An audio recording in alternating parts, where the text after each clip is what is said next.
Hey guys, welcome back to the channel. I'm Josh, and today I wanted to come on and have a quick chat about Lexus because I'm realizing from a lot of the comments I've been getting on my more recent videos that a lot of folks out there are not really familiar with what's going on behind the scenes at Lexus and how what is going on behind the scenes is contributing to their current portfolio of cars being, to be quite frank, mediocre.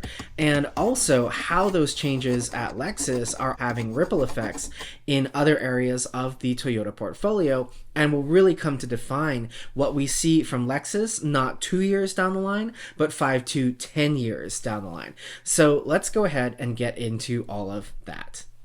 So the biggest thing you have to know, if you don't already, is that Lexus has committed to becoming a full BEV automaker by 2030 in some markets and 2035 globally. Now, the reports that have come out about this seismic shift in the Lexus brand have been mixed in their messaging about what markets are targets for 2030 and what markets are targets for 2035. Some of the reports have said that the US and Europe are both targets for 2030, while others have said Europe is absolutely 2030, but the US could follow closer to 2035. Either way, this is a huge shift for the Lexus brand because what it means is that Lexus will only make battery electric vehicles. No hybrids, no plug-in hybrids, nothing with a gas engine coming out of Toyota will wear the Lexus badge. Now, regardless of where in that 5-year time span between 2030 and 2035 the US comes into the Lexus full BEV plan, that's not a lot of time when you consider that currently Lexus has 12 models out and only one of them is a battery electric vehicle. The others are mostly hybrid and plug-in hybrid, and of those, a lot of them are also still pure ICE vehicles with no hybrid option at all. So we're talking 5 to 10 years for Lexus to go from where they are today to a full BEV portfolio of the future. Not a lot of time. And again, because Toyota is so far behind the ball, that is a tremendously expensive endeavor as well. I mean, let's say that Lexus wanted to fill all of its current segments with a BEV. That means that they have 10 years to develop 11 new products. So what Lexus is doing, which I think makes the most sense for them as a business, is they're going to put out the cheapest possible product for the next 5 years just to tide people over, while all of their Takumi and all of their craftspeople and the most talented engineers are busy working on Lexus of the next decade, so that when 2030 and 2035 comes around and Lexus is putting out their 100% full BEV portfolio of the future, I think those cars are going to be the truly world-class Lexus cars that we expect from Lexus. And quite frankly, by that time, a lot of the people who buy the current Lexus cars that are out today will probably be in the market for a new car anyway. So it doesn't really make sense for them to focus on this last generation of ICE vehicles when these are all going away. I mean, the only people who want those to stay around are us, the buyers. And the reason I wanted to come on and have this conversation with you all today is because I get comments day in and day out about, oh, Lexus is making a huge mistake and this is a great miscalculation and, you know, all this kind of thing. And, oh, we will bring back the big engines and the great V6s and V8s and all this kind of thing. And listen, I wish we could. I really do. But that's not going to happen, and this current generation of products is not a misstep by Lexus. In fact, it is a deliberate and calculated business move to milk every dollar out of the buyers who are so afraid of stepping out of their comfort zone that they will just blindly buy anything out there with a Lexus badge on it, no matter how mediocre the product actually is. And here's the thing, look, frankly, if I was in Toyota's shoes, I would be doing exactly the same thing. I would be charging $65,000 for a Tacoma TRD Pro or $85,000 for a Lexus GX Luxury Plus. Because, listen, there are a lot of dumb people out there who will just blindly pay whatever Toyota charges for their product, and every dollar of those people's money that Toyota can collect on the current generation of vehicles today is a dollar that they don't have to take out of their own pocket to finance this portfolio of the future. And we're not just talking Lexus as a BEV portfolio, but also Toyota's got a lot of hydrogen car projects and various other things that they want to invest in. All that investment, well, most of that investment is coming on the backs of the consumer who is buying the mediocre product today. Probably an $80,000 4Runner is not out of the picture. There's more profit for Toyota to go and build the next generation of an electric 4Runner or whatever it is that comes to market in the next decade. And I've complained a lot about the interiors of these Lexus cars being just completely mediocre.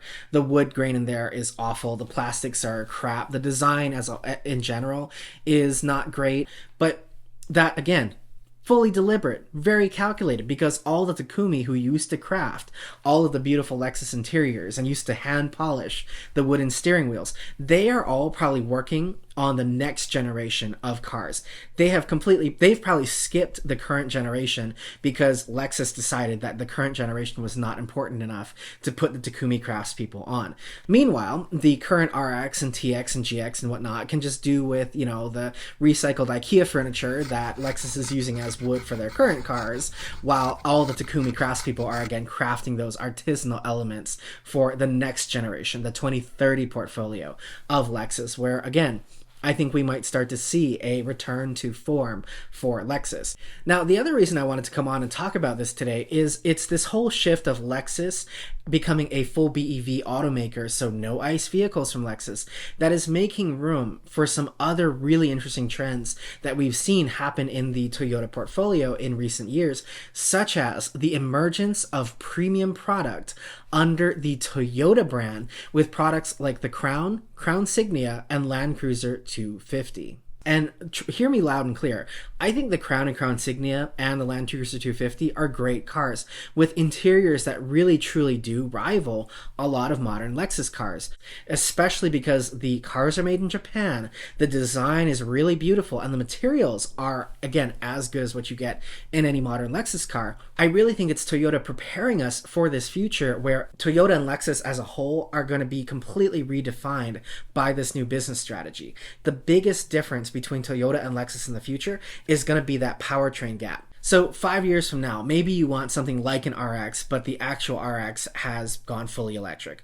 Or you want a GX, but that's also gone fully electric. Well, pop on over to the Toyota dealer where you can buy a Crown Signia or Land Cruiser 250 and the premium quality will be there. The mature design will be there. And most importantly, so will the internal combustion engine.